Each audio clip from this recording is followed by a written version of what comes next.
नमस्कार दोस्तों, मैं आपका दोस्त और होस्ट कपिल भाटड़।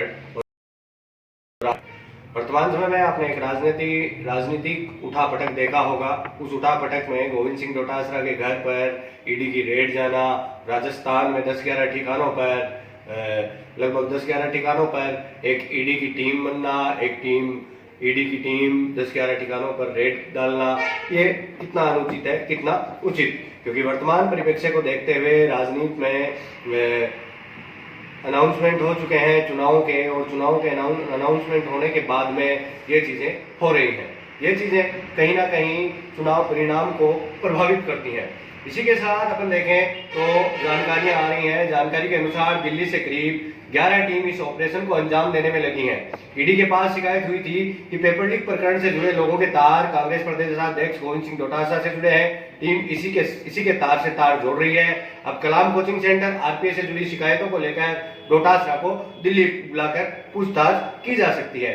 ईडी की स्थानीय टीम ने बताया कि ओम प्रकाश हुड्डा पर कार्यवाही जल जीवन मिशन से जुड़ी नहीं है। हालांकि उनके व उनके करीबी जल जीवन मिशन से कनेक्शन के आधार पर ही ईडी की पड़ताल के संकेत हैं। मालूम हो कि पिछले दिनों ओम प्रकाश हुड्डा के भाई एक प्रतियोगिता परीक्षा में डमी कैंडिडेट बैठाने के मामले में पकड़े जा चुके हैं।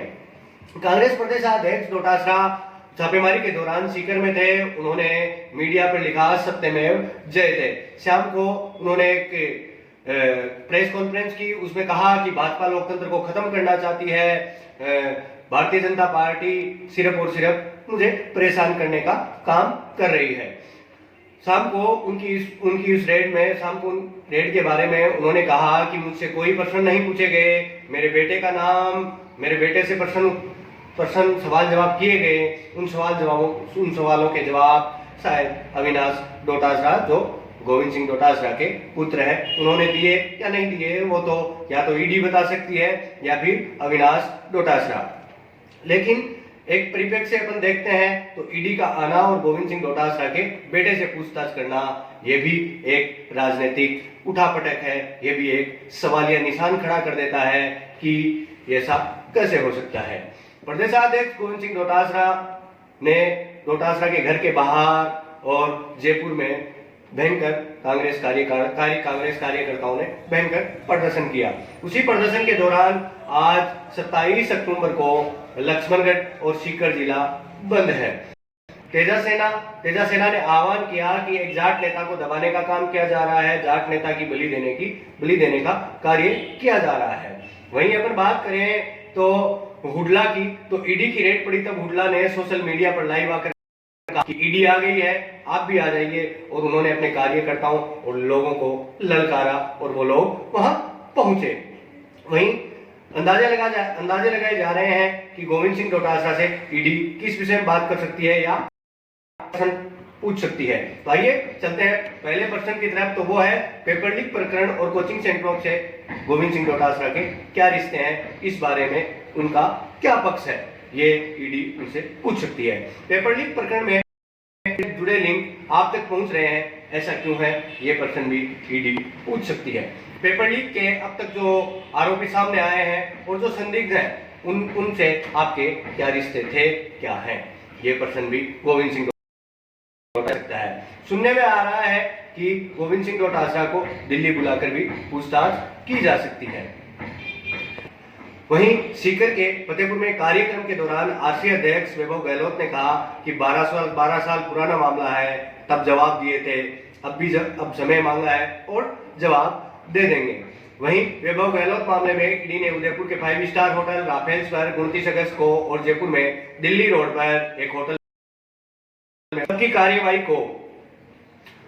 कार्यवाही को अब हुई कार्यवाही का रिहर्सल बताया जा रहा है। पेपर लीक मामले में ईडी ने गुरुवार को राजस्थान में 10 ठिकानों पर छापेमारी की। इनमें कांग्रेस प्रदेशाध्यक्ष गोविंद सिंह डोटासरा के जयपुर व सीकर के ठिकाने और महुआ से कांग्रेस प्रत्याशी और वर्तमान विधायक ओम प्रकाश हुड्डा के दौसा स्थित आवास व अन्य ठिकाने भी शामिल हैं। साथ ही हुड्डा से जुड़े टाउन रोड निवासी राजेंद्र गुप्ता और करीबी निधि भी ईडी ने रेड की।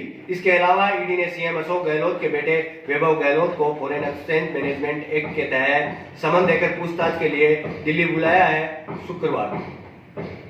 वहीं अपन बात करें तो ईडी वैभव गहलोत से जवाब चाहती है, किन किन सवालों के जवाब चाहती है, तो इस प्रकार है।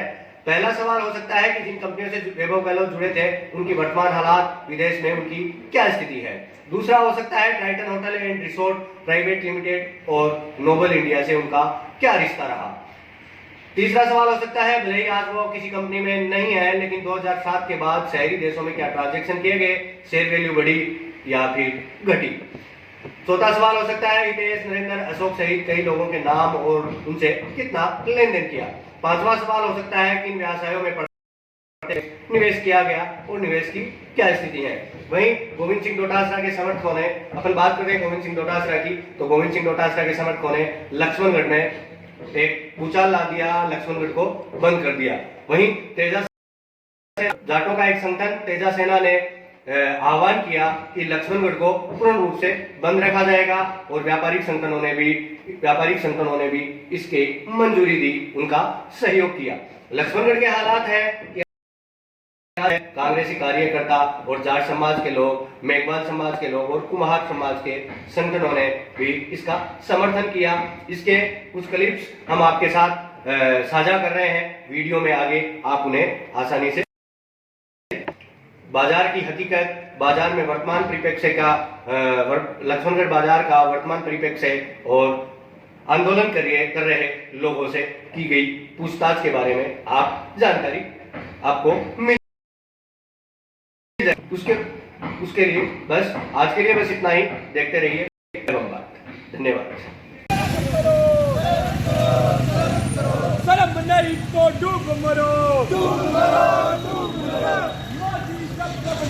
इनको दृढ़तापूर्ण दबाया जा रहा है। इसके तहत आज तेजा सेना के आह्वान पे विभिन्न संगठनों द्वारा कुमार समाज,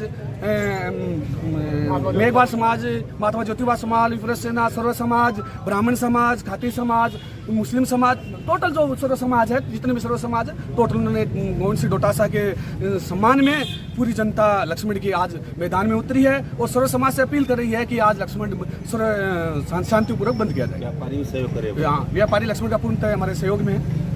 अरे बोल गोविंदा हल्ला बोल, हल्ला बोल, हल्ला बोल, अरे बोल गोविंदा हल्ला बोल, हल्ला बोल, हल्ला बोल। हमारे किसान नेता